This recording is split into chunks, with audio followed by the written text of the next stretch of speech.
ቆሻሻ ገንዳ ላይ ዝም ብዬ ወረን ቆይን። የቆሻሻ ገንዳ ላይ ደልጥለው ሄድከው። የቆሻሻ ገንዳ ላይ የሚጣለው ቆሻሻ ስለሆነ ቆሻሻ ደግሞ ሁሌም ከሞትኩ ለምን እፈራለሁ? አሁን መፍራት አለ መፍራት ምንም የሚለውጠው ነገር የለም። እንዳልሞት እኮ ነው የምፈራው። ዝና ምርጧል። ስለዚህ እንኳን ደስ ያላችሁ የምሳሌ ድራማ ተከታታዮች በሙሉ በጉጉት ስንጠብቀው የነበረው ብሩክ ተመልሶ መጥቷል። ከወንድሙ ጋር ተገናኝቷል። ቤቱ በደስታ ተሞልቷል። ቅድስትም እንግዲህ ተቋርጦባት የነበረው የፍቅር ከብሩኬ ጋር ያላት የፍቅር ግንኙነት ሊቀጥል ስለሆነ በደስታ ተሞልታለች። ምሳሌ ለወራቶች የአባት ጥያቄ አባዬ የት ነው ለምን አይመጣም ስትል ቆይታ ነበረ። አሁን ላይ ግን አባቷ መጥቶላታል። አጠቃላይ እንግዲህ ኦዲየንሶችም የምሳሌ ድራማ ተከታታዮች ብሩክ ለምን አይመጣም ስንል ቆይተን ነበረ። አሁን ላይ መጥቷል። እንኳን ደስ ያላችሁ፣ እንኳን አብሮ ደስ አለን እንላለን። እንዴት መጣ የሚለውን እንግዲህ ቪዲዮ በመሀል የማስገባላችሁ ይሆናል። ሰላም ጤና ይስጥልኝ ውድና የተከበራችሁ ቤተሰቦች እንዴት አላችሁ? በያላችሁበት ሰላማችሁ ይብዛ። ለዚህ ቻናል አዲስ ከሆናችሁ ሰብስክራይብ፣ ላይክ፣ ሼር እያደረጋችሁ አበረታቱኝ። እንግዲህ ተወዳጁን የምሳሌ ድራማ ወደ እናንተ ይዤ መጥቻለሁኝ። ብሩክ እንዴት መጣ? ለዘመናት ጠፍቶ ነበረ የሚለው እንግዲህ ብሩክ ወደ ወንድሙ ወደ መድብል ደውሎ ነበረ። ደውሎ እንግዲህ ያለበትን ቦታ ነግሮታል። ብሩክ እነ ካሌብ ሞሲሳ ያገቱት እንግዲህ አደንዛዥ እጽ ከሀገር ይዘክ ወጥተክ ለምን ይዘህ አልወጣህም በሚል ነበረ። መጀመሪያ እንግዲህ ለልጄ ስል ምንም አይነት ዋጋ እከፍላለሁ፣ ልጄን ለማዳን ህይወት ለማትረፍ ምንም ችግር የለውም፣ እናንተ ብቻ ልጄን የማሳክምበት ገንዘብ ስጡኝ፣ ከዛ እናንተ ያላችሁትን አደርጋለሁ በማለት ልጁን የሚያሳክምበትን ገንዘብ ተቀብሎ እነሱ ደግሞ ከሀገር ይዞ እንዲወጣ የሰጡትን አደንዛዥ እጽ ቆሻሻ ውስጥ ጨምሮ ልጁን ይዞ ሄዶ አሳክሞ ተመልሷል። አሳክሞ ሲመለስ እንግዲህ ደውለውለት እንኳን በሰላም ወደ ሀገር ተመለስክ ሲሉት እንግዲህ እንኳን ደህና ጠበቃችሁኝ መቼም አልላችሁም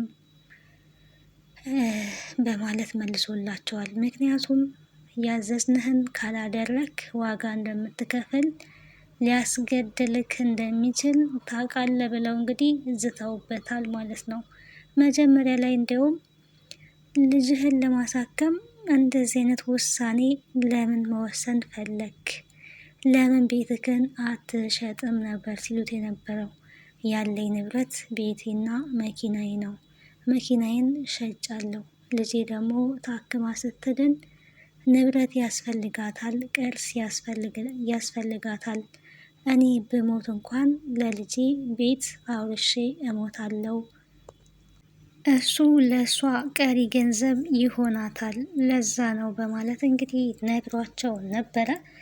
ምንም ችግር የለውም እናንተ ባላችሁት ተስማማለሁ፣ ያዘዛችሁኝን እታዘዛለሁ ብሏል። እንግዲህ ልጅህን በጣም ትወዳታለህ ወይ ሲሉት እንኳን እንዴ ስለምወዳትማ ነው፣ ምን ጥያቄ አለው? ህይወቴን አሳልፌ ልሰጣት የተዘጋጀሁት በማለት እንግዲህ ጥሩ ውሳኔ ወስኗል። ጀግና አባት ነው ብሩክ። ልጁን አሳክሟል። ለልጁ ደግሞ ቤት ትቶላታል። እነሱ እንግዲህ ወንጀል እየሰሩ የብዙ ህጻናትን ህይወት የሚቀጽፉ ናቸው። እሱ ግን ከወንጀል ጋር አልተባበርም በማለት የራሱን ልጅ አሳክሟል ማለት ነው።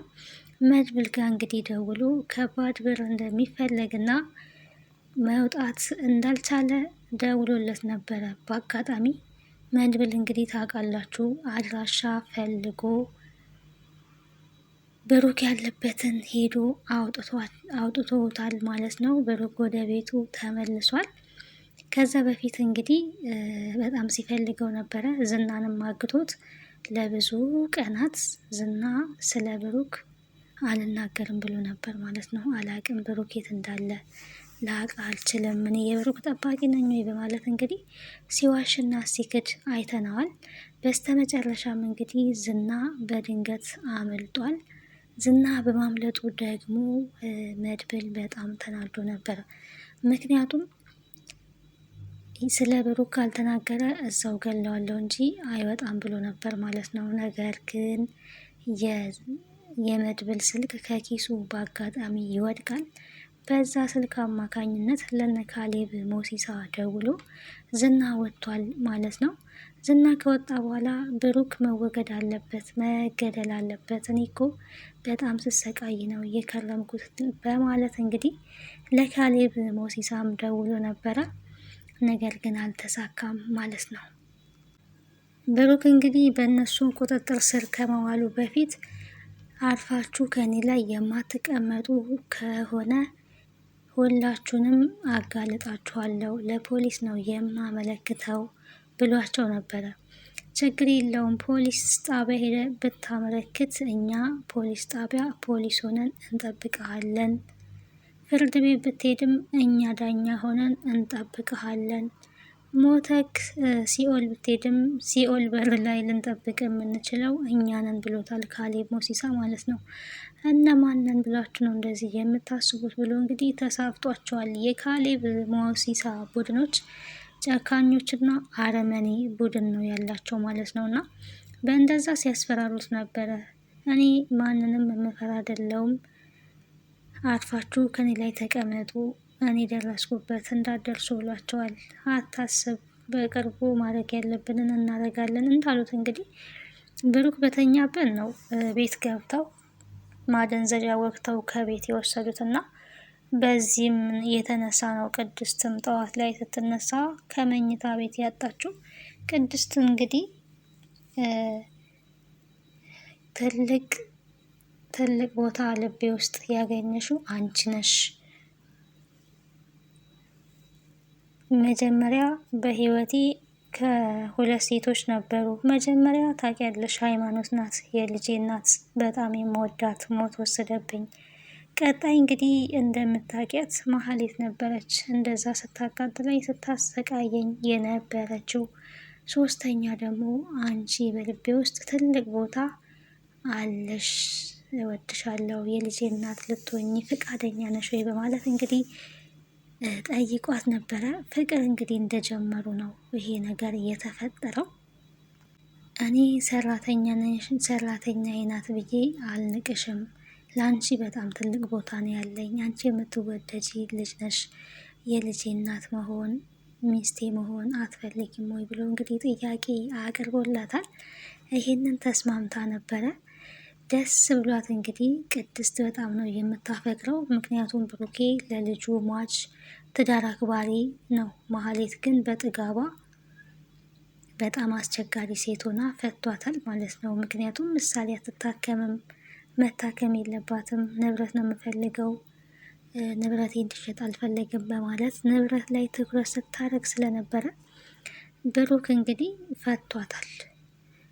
ቅድስት እዚህ ቤት መቆየት የለባትም፣ ቅድስት መውጣት አለባት እያለች ቅድስትን ከዛ ቤት ለማስወጣት እንግዲህ አሳግታት ነበረ፣ በጩቤ ያስወግታት ነበረ። ቅድስት ግን ከዚህ ቤት አትወጣም፣ መውጣት ካለብሽም አንቺ ነሽ የምትወጪ ብሎ ለመሀሌት ደጋግሞ ሲነግራን ነበረ። ምክንያቱም ቅድስት ለምሳሌ ታስፈልጋለች፣ ጥሩ ልጅ ናት። በተቃራኒው ደግሞ እንጀራ እናት ተብዬዋ መሀሌት ልጁን ለመግደል መድኃኒት ስትቀይር ነበረ፣ ብዙ ነገር ስታደርግ ነበረ እና ስለዚህ ቅድስትን የማይወድበት ምንም አይነት ምክንያት የለውም። ቅድስት በጣም ጥሩ ልጅ ናት። ልክ እንደ ሞተችው ሚስቱ ጥሩ ሴት ሆና ስላገኛት ሚስቱ ሊያደርግ እንግዲህ ተስማምቷል ማለት ነው። አሁን ላይ ስትጨነቅ ነበር የቆየችው። ቅድስትም የአደራ ልጄን አስበለዋት እያለችም ሁላ ነበረ። እንግዲህ ምሳሌ ታግታ ባለችበት ሰዓት ላይ አባቷም የለ፣ እሷም ታገተች። እዚህ ምን ስራ አለው? ተስፋዬ ምንድን ነው? በማለት በጣም ስትጨነቅ በጣም ስታለቅስ ነበረ። እንግዲህ ምሳሌም ከታገተችበት ተፈታ፣ ብሩክም ጠፍቶ ከነበረበት ተመልሶ የቤቱ ደስታ ተመልሷል። ይሄ በጣም የሚያስደስት ነገር ነው። እንግዲህ ከዚህ ድራማ የምንማረው ተንኮለኞች በቆፈሩት ጉድጓድ ራሳቸው እየገቡ የእውነት ሰዎች ደግሞ እውነታቸው ቢዘገይም እውነታቸው ወጥቶ በሰላም እንደሚኖሩ እንመለከታለን ማለት ነው። እንግዲህ መሀሌት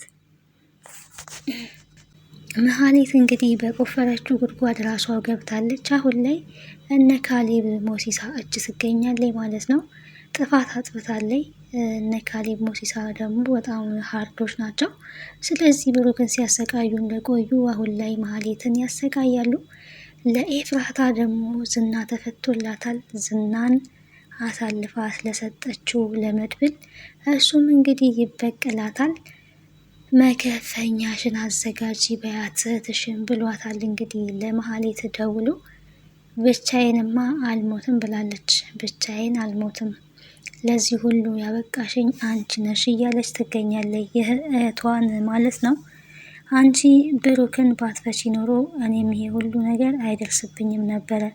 አንቺ ማሰብ አትችይም። ማሰብ ብትቺ ኖሮ የአንቺ ጦስ ለእኔም አይተርፈኝም ነበረ። ብቻዬንማ አልሞትም፣ መሞትምም አልፈራም። የሆነ ነገር አድርጌ ነው መሞት ያለብኝ እያለ ትገኛለች ኤፍራታና እንግዲህ ምሳሌ ድራማ እንደዚህ እያለ እዚህ ደርሷል። አሁን ደግሞ ብሩክ ስለተመለሰ የድራማው ውበት ድምቀቱ ተመልሷል ማለት ነው። ሁሌም እንግዲህ ልበቅኖች በእውነት መንገድ የሚጓዙ እንደሚያሸንፉ እንማራለን፣ እንረዳለን ማለት ነው።